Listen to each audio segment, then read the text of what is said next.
Olá, meu nome é Pedro Orival Lucas, sou professor na Universidade Federal de Alfenas. O assunto da aula de hoje são exercícios sobre equilíbrios de oxirredução. Nosso primeiro exercício pede para calcular o potencial em relação ao eletrodo normal de hidrogênio de um eletrodo de prata imerso em uma solução contendo 0,02 mol por litro de íons prata. Aqui nós temos a semi-reação de redução da prata, a concentração dos íons prata, o potencial padrão do eletrodo e a equação de Nernst. A equação de Nernst, então, é zero, que é o potencial padrão, 0,0592 dividido por N, que é 1 elétron, log da concentração. Substituindo o valor da concentração aqui na equação e fazendo-se os cálculos, nós chegamos ao potencial de 0,70 volts. Próximo exercício, semelhante ao anterior, só a reação que é um pouquinho mais complexa, que é a solução de permanganato de potássio na concentração de 0,1 mol por litro. Permanganato mede-se o potencial utilizando eletrodos de platina. Tem também a concentração do manganês 2 e a concentração hidrogênio iônica, pH 1, então a concentração de H+, é 0,1 mol por litro.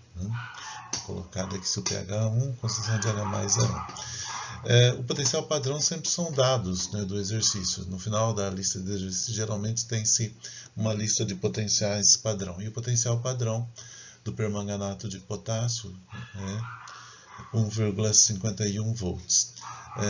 A equação de Nernst aqui está, que trata-se então do Mn, a concentração de permanganato de H+, elevado à oitava de manganês, 2 fica no denominador. Substituindo aqui os valores e fazendo as contas, o potencial é igual a 1,45 volts. Próximo exercício é para esquematizar uma célula em que o cátodo contém um eletrodo de níquel metálico e íons níquel na concentração de 0,100 mol por litro, e o anodo contém um eletrodo de cádmio metálico e cádmio iônico na concentração de 0,05 mol por litro. Também pede-se para calcular a DDP, a diferença de potencial desta célula. Bem, aqui nós temos a semi-reação do níquel, o potencial padrão do níquel é um dado, a semi-reação do cádmio e o potencial padrão do cádmio. Para se montar células eletroquímicas, nós colocamos na direita o cátodo. O cátodo é aquele que tem maior potencial de redução. Então, no caso aqui, o nosso cátodo é o níquel, que tem maior potencial de redução. Então, na direita está o eletrodo de níquel. Então, começa por níquel metálico, interface com o níquel iônico, depois tem-se a ponte salina, aí nós vamos ter o cádmio, que é o anodo, na condição iônica, e uma outra interface e o cádmio metálico. Aqui é a representação da célula. Agora, o cálculo da diferença de potencial é o potencial do cátodo menos o do anodo. O cátodo, já repito, é a semi-reação que tem o maior potencial de redução. Então, nesse caso, é o níquel. Então, o potencial do níquel menos o potencial do cádmio. Faz-se a equação de Nernst do níquel, substitui-se os valores aqui para a concentração de níquel e o potencial padrão dele, dando a 0,28, menos 0,28 volts. A mesma coisa para o cádmio, o potencial do cádmio, aplicando a equação de Nernst, substituindo os valores aqui, chegamos no potencial de menos 0,44 volts. Portanto, a diferença de potencial é 0,028 menos 0,044, que é igual a 0,16, ou seja, o potencial do cádmio menos o potencial do níquel. Ok? Então, do níquel menos o do cádmio, do cátodo menos o do anodo, dando 0,16 volts. O próximo exercício é esquematizar uma célula contendo permanganato de potássio, ou só o permanganato, 0,105 mol por litro, manganês 1 vezes 10 a menos 4 mol por litro, pH 2, o anodo, o ferro 3, 0,05 mol por litro e ferro 2, 0,200 mol por litro. E pede-se também para calcular a diferença de potencial desta célula. Aqui nós temos a semi-reação do permanganato e temos a semi-reação do ferro 3. Sendo o potencial do permanganato maior, esse vai ser o cátodo, portanto nós vamos colocar o permanganato na direita.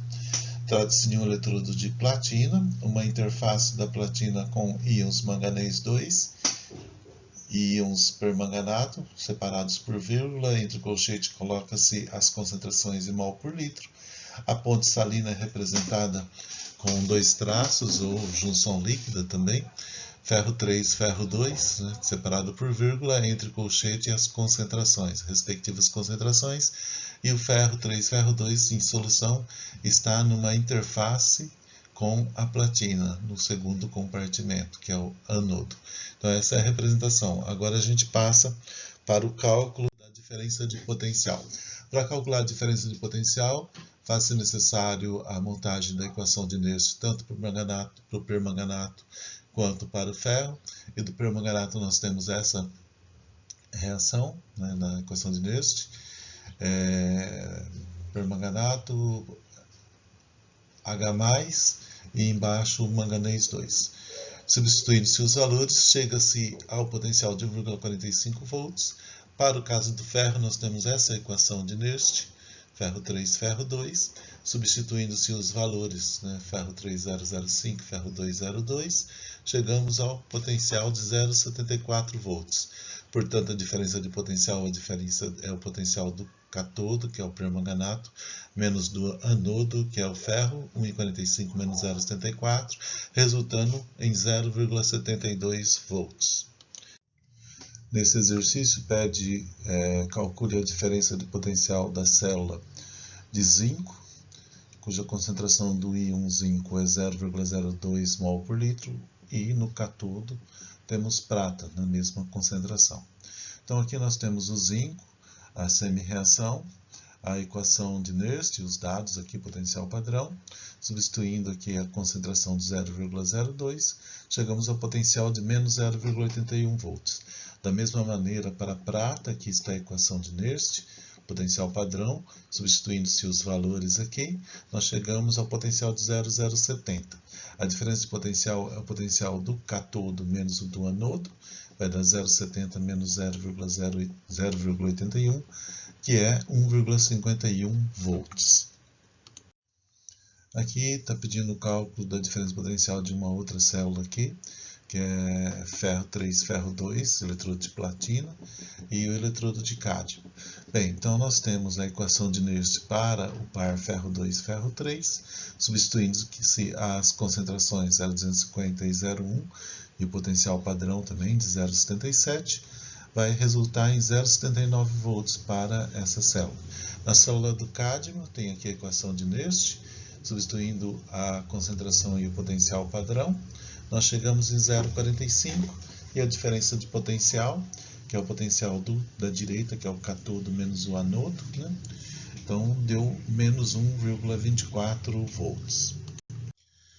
Um fato importante aqui é que a reação está escrita nesse sentido, mas como a diferença de potencial deu negativa, significa que nesse sentido, com o cádmio sendo o cátodo, o cádmio não vai sofrer redução espontaneamente, né? Porque o potencial dele é negativo. Então trata-se de uma célula eletroquímica, eletrolítica, ou seja, a reação não é espontânea. Para ocorrer redução do cádmio e oxidação do ferro, do jeito que está representado nessa célula, nós teríamos que fornecer energia para o sistema. Se fosse o contrário, o potencial seria positivo, seria espontâneo, mas dessa maneira não. É uma célula que não ocorre reação espontânea. Agora, é um pouquinho diferente, né? Está pedindo para calcular as constantes de equilíbrio para as reações aqui embaixo, A, B e C. Nós já vimos na aula teórica a fórmula geral, né, para a constante de equilíbrio. Então, log da constante de equilíbrio para reações de oxirredução trata-se do potencial padrão do cátodo menos o potencial padrão do anodo, multiplicado pelo número de elétrons envolvidos na reação global ali. A gente tem que balancear o número de elétrons, né, e dividido por 0,0592. Isso é o log de K. Se fizer o antilog, nós chegamos que a constante de equilíbrio é 10 elevado a essa expressão aqui, sendo N o número de elétrons envolvidos na nossa reação.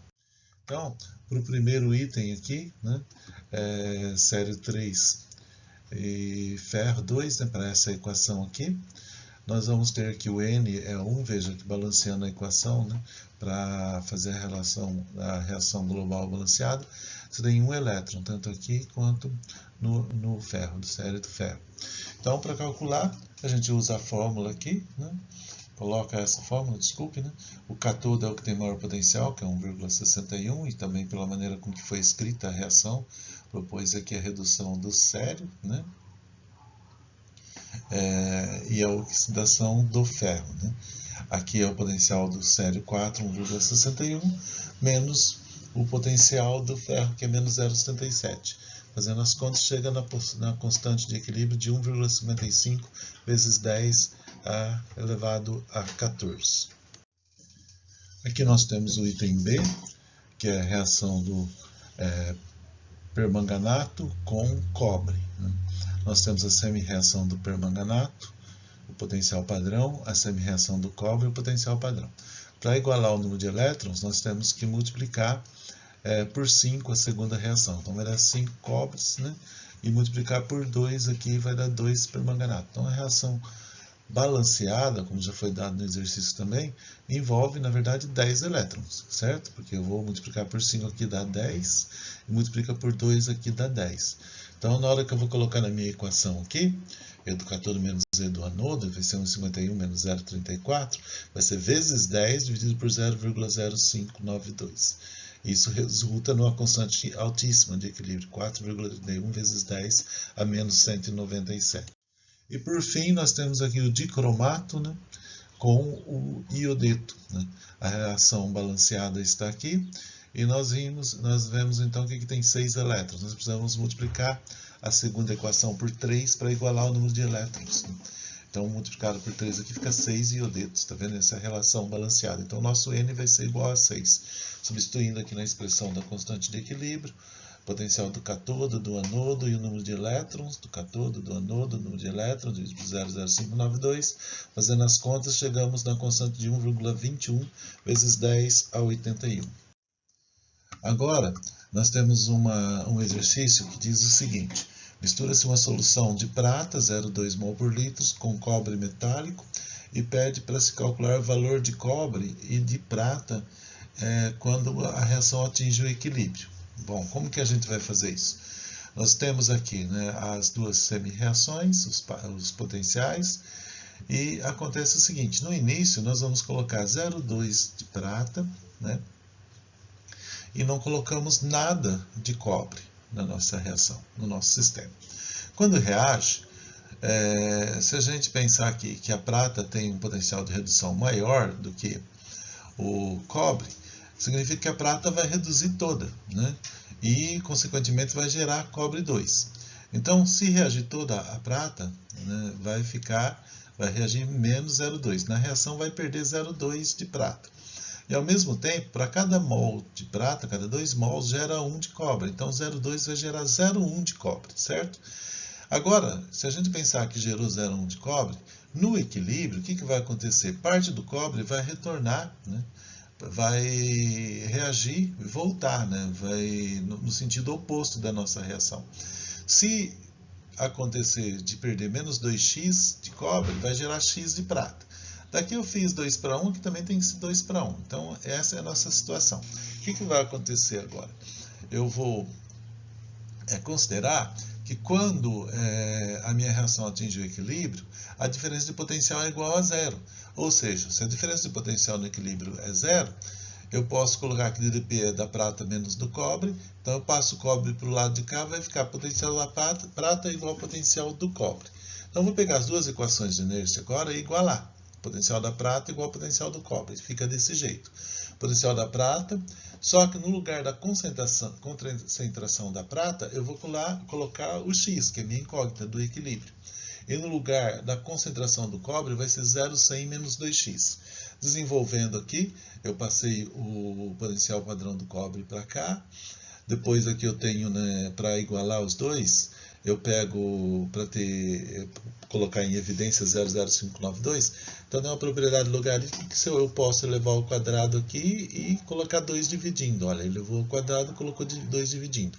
Agora esses dois termos são iguais, eu coloco em evidência, fica log de 0,100 menos 2x, menos log de x ao quadrado. Continuando, né? Continuando agora, com essa expressão que tinha no slide anterior, o que eu vou fazer? Né? Passo 2 multiplicando, 0,0592 dividindo. E agora, né, eu tenho log de A menos log de B, é igual a log de A dividido por log de B, como está aqui, ok? Bem, e agora?